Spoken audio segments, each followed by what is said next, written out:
You're listening to the Options Insider Radio Network, the home of the Options Podcast. For more quality options programs, visit theoptionsinsider.com or search for Options Insider Radio Network in your podcast provider of choice. Listeners can also access all of our programming through our mobile app available in the iTunes and Google Play stores. Select programs are also available via live stream at mixlr.com/options-insider. That's mixlr.com/options-insider. Don't forget to follow along with your favorite programs and submit your own questions for the hosts at twitter.com/options, stocktwits.com/options, facebook.com/theoptionsinsider, or via questions at theoptionsinsider.com.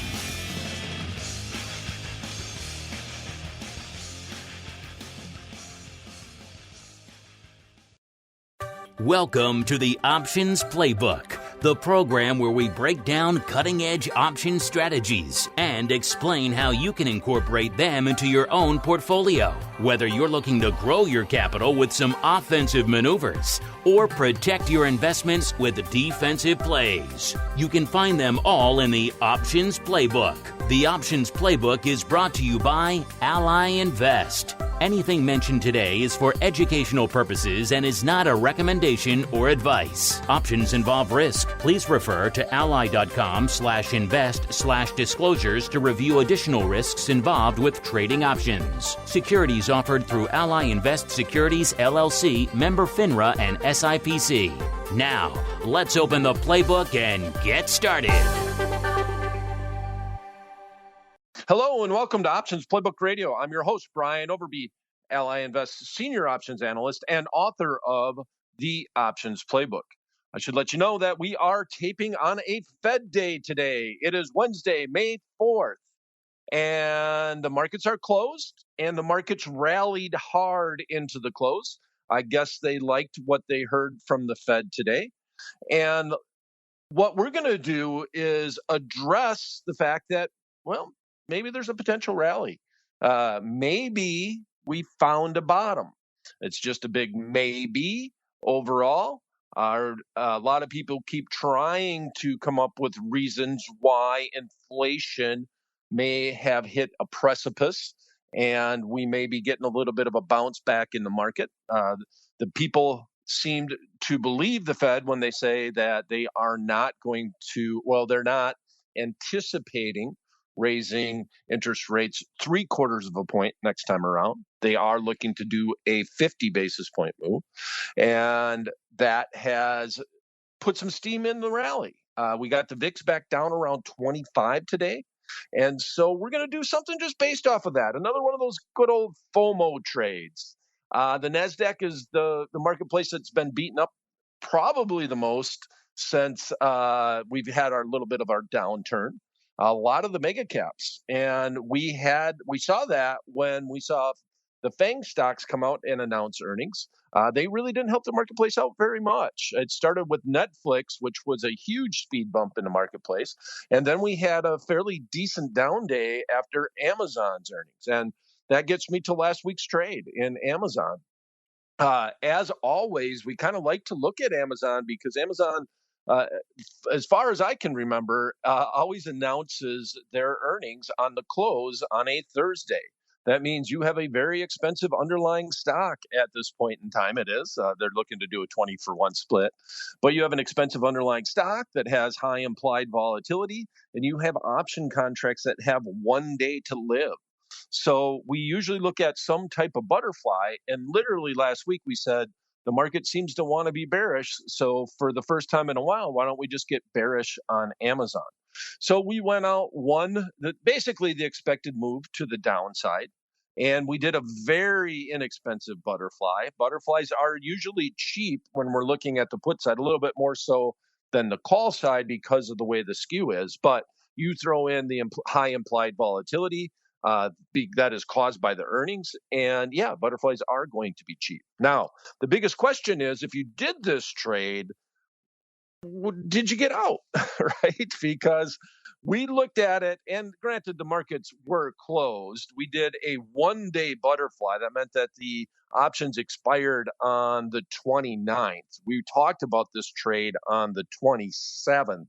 Uh, and they announced earnings on the 28th, right? So normally you would put this butterfly on a little bit closer to the earnings announcement, but Amazon actually was just all over the place. The market just didn't know how to take all the information in from all the other FANG stocks. And so Amazon was up, it was down, we hugged, we kissed, we cried. I mean, I don't know, there were a lot of emotions going into Amazon's earnings.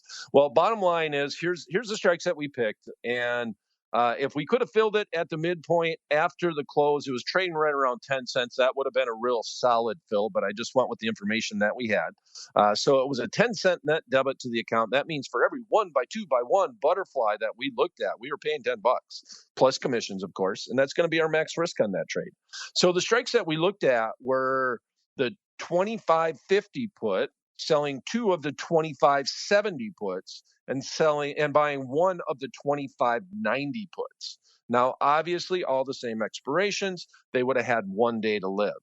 And what happened on that Friday? Well, Amazon opened at right at 25.96. So at that point in time, you're probably thinking about just getting out of the trade because you're really close to being at that strike. And there's with the premium just on the open and where those option contracts were at, you should have been up a little bit on it. But the stock actually screamed through the short strike and hit the low of 24.85. So as soon as we hit 25.70, we should have been out. We're probably, even though it's a 20-point wide butterfly, at that point in time, you're probably up $1 or $2, $1 or $2. I didn't grab a screenshot of it, but you got to realize that if you're doing a butterfly the day after earnings, if you hit your short strike, you're going to be out. You take whatever profit you may have, you close out the trade, and you move on. I mean, for heaven's sakes, it was a $10 trade right now. If you went out and did a few thousand contracts, that'd be a little bit different on how you might approach it. But in our example, it's always meant to be a paper trade. We're just trying to learn. The market wanted to be bearish. We got bearish on it. The market came down and it went through our short strike, which was well over an expected move to the downside, and you just close it. You take what you can get. So at any point in time, if you're up $1, if you got $2 out of the trade, that would have been great. If you didn't close it out, well, guess what? It closed at 24.85, out of the money, not even close to where that short strike was at. So you would have been out of the money and lost your $10. That's simple. That's straightforward. So very, very, very simple overview of last week's trade. There was a time where it would have been profitable after earnings, and it's just always fun to look at butterflies in Amazon when they have 1 day to live, and the pricing is so dynamic in those option contracts. All right, so this week we're going to jump on board with the Fed here, and a lot of things that I heard during the meeting and after the meeting were just about people trying to speculate if that inflation mark is inflation being tamed as we go into the summer months here. Has the Fed acted quick enough with not only their raises, but what their outlook going into the next Fed meeting to make the marketplace feel comfortable after a very strong downturn, especially in the tech stocks? And we have two things that are coming up that not anybody is talking about, which in a normal marketplace would be talked about all the time. We have two of the biggest mega cap stocks, Amazon and Google, looking to do a 20-for-1 stock split. So Google, obviously, I mean Alphabet, we do have two stocks that are going to be splitting because of that, because there's two underlyings, the Class A and the Class C. So you got GOOGL and GOOG. Those stocks are going to be doing a 20-for-1 split, and Amazon's also going to be doing a 20-for-1 split. Now, as most of us know out there, that has nothing to do with the fundamentals of the company at all. But if we're going to go out beyond both of these splits, we're going to hope that this momentum carries in, and we're going to do what I would consider a FOMO trade. Very rarely do we talk about out of the money option contracts and buying them on Options Playbook Radio. But as always, we want to try to work every one of the 40 different strategies, try to find conditions where you might use them. And this is one where I might think about just getting long the NASDAQ because we have these two splits that are happening. The marketplace seems to like what happened with the Fed. So let's go on out. We had a drop in the VIX. That's another thing that happened. The VIX is down around 25, which at this point in time, I'm starting to feel like 25% implied volatility is normal for the VIX, right? I definitely don't think the VIX being normal with, I'm using air quotes, down around the 15% level anymore. So if you look at the 200-day moving average, that's right about where the VIX should be based off of that. So right around that 25% level. So let's go on out and let's make a very simple Options Playbook Radio paper trade for this week.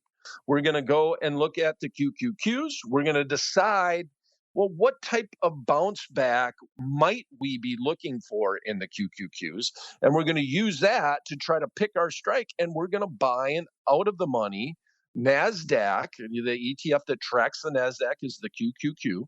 And we're going to go and buy an out of the money NASDAQ call option. And that just quite that simple. Now, if I'm buying out of the money call options, the one thing that I always want to do with it is I want to figure approximately what type of move I want to look at. And I'm not going to buy the strike of the potential move. I'm going to buy something about halfway there. We're going to look at out of the money option contracts that are going to go out to the August expiration. So we're going to make sure that we're well beyond the splits in both Amazon and Google. And we're going to forecast a 4% rise in the QQQ, which is very feasible. It usually, on a good day, would move about 2%. And that's kind of what we were looking at today, almost a 3% move, actually, in the NASDAQ. So we're not doing anything outrageous, but we also want to manage our risk. So right now, as I mentioned, it is a Wednesday. The markets are closed. We see the the QQQ closed at 329.60. So we'll just round that up. It was up $10.78, which is 3.38% on the day. That's $10.78. We're going to go 6 points out of the money. We're going to use that August expiration, 107 days away. And we're looking at the 336 strike. Right now, we have the market is at 1633 by 1669. So we'll come in and we'll say 1650. We'll come fairly close to the midpoint. Like I said, the markets are closed. Probably have a tighter market on that once the market's open. The QQQs are very liquid, so I would expect a much tighter spread during market hours. So we're going to be buying to open one contract of the August 19th expiration, 336 strike call option in the QQQ, and that's going to be our paper trade for this week. So if we're buying this, assuming that the marketplace could go up about 2% by that time, by that August expiration, we really means that we do think it's going to go beyond 2%. Like we're kind of looking for a 4% move, and that's why we picked that strike. Now, if I'm buying out of the money option contracts, I find that to be a purely speculative trade. And I always target about half the move for the strike price that I wanted to buy. So this is basically implying that if I'm doing this, I'm assuming the market could get to, that it's feasible for the marketplace to get to 342. And if you just even look at the expected move for that August expiration, the at-the-money option contracts are trading for $20 each on the put side and on the call side. So you're looking at about a 40-point move overall. So that's well within that range. And the total cost of the trade, if we could fill at the midpoint, is $1,650. So that's $1,650. I'm managing my risk, not paying a ton for that option contract. We're just talking about buying one. If you wanted to, you could say if I lose half of that, if I lose half of the value that I put into it, I would get out of that trade. I personally would probably just let it ride, because we do have a couple of known events that we want to see what happens. We want to see what happens with Apple or with Amazon and Google going into their splits. And hopefully that will be one of the mega caps that can drive the NASDAQ higher as we go into the summer months. All right, that's going to be it for this episode of Options Playbook Radio. If you have any questions you'd like to answer me, or any topics that you'd like to discuss on the show, please email them to me at theoptionsguy@invest.ally.com. If you'd like to know what we're doing at Ally Invest, just follow me on Twitter. My handle is @Brian Overby, and that's going to be it for this episode of Options Playbook Radio. May all the options that you buy finish in the money, and all the ones you sold finish out. The Options Playbook is brought to you by Ally Invest. Anything mentioned today is for educational purposes and is not a recommendation or advice. Options involve risk. Please refer to ally.com/invest/disclosures to review additional risks involved with trading options. Securities offered through Ally Invest Securities, LLC, member FINRA and SIPC. You're listening to the Options Insider Radio Network, the home of the Options Podcast. For more quality options programs, visit theoptionsinsider.com or search for Options Insider Radio Network in your podcast provider of choice. Listeners can also access all of our programming through our mobile app available in the iTunes and Google Play stores. Select programs are also available via live stream at mixlr.com/options-insider. That's mixlr.com/options-insider. Don't forget to follow along with your favorite programs and submit your own questions for the hosts at twitter.com/options, stocktwits.com/options, facebook.com/theoptionsinsider, or via questions@theoptionsinsider.com.